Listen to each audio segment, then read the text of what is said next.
So Anna just told me that I may have to have a story for the Moth Radio Hour show that we're going to see this Wednesday. So I have a million Safeway stories. Maybe I'll try this Safeway story, but I have to make sure it's 5 minutes to 6 minutes.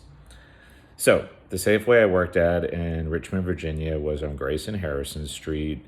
This was back in the 80s and 90s before people really used electronic services for check cashing and that kind of stuff. So people would come in with checks. First of the month, it was super duper busy. There were the old people at Dominion Place who got Social Security checks. There were the poor people on the other side of Broad Street who got government benefits. And then a lot of people were day laborers and they would get checks like $27 or $30 or whatever. And they would all come to the Safeway on Grace and Harrison Street. I worked the little customer service booth where people would come and cash their check.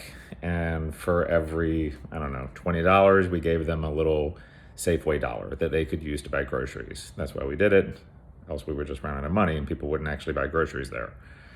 So first of the month, the line was always really long at my little customer service booth. And one day there was this guy, I don't know what was wrong with him. The line was taking forever because there was a million people in it.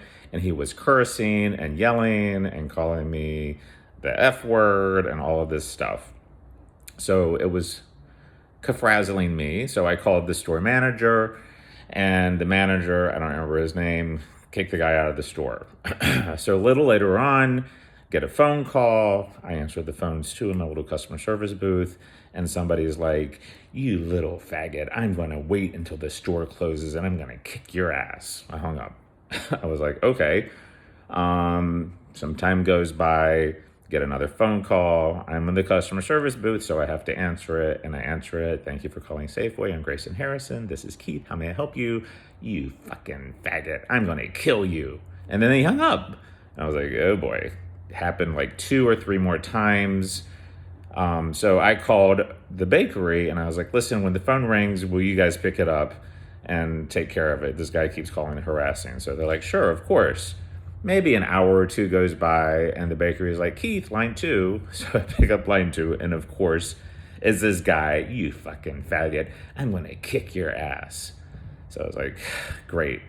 So another, like, I don't know, 3 or more, 4 phone calls, and I'm like, whole time working, and there's still people coming up to the window. I'm still like taking cashiers' tills and stamping the food stamps, because this is back in the day when people actually got food stamps, and we got a lot of them because it wasn't a little, it was a little bit of a poor neighborhood.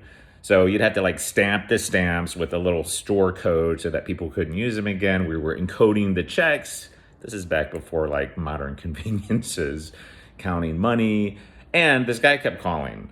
So at some point, I just put the phone on my shoulder. It's got this long cord, and walking around and, like all freaked out, but still doing my job. And I was in college at the time, VCU, go Rams. And like I knew a lot of people, a lot of my fellow students. They would come in and cash a check for like 10 or 15 or $20 because, there weren't a lot of ATMs back then. And this one girl is like, "Keith, what's going on? You look like really freaked out." I was like, "This guy keeps calling. He's on the phone now.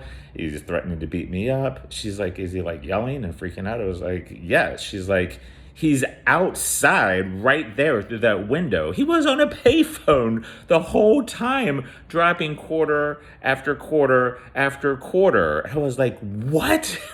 I looked out there, and there he was, like freaking out and yelling, and he was on the phone too. That was literally on my shoulder. So I hung up. I called the store manager, the same guy. He had like this crazy perm. I don't remember what his name was, but he was a really cool guy. So he went outside, chased the guy away. The store closes at midnight, and I had ridden my bike there. I lived further up in the fan. I would ride my bike back and forth to work.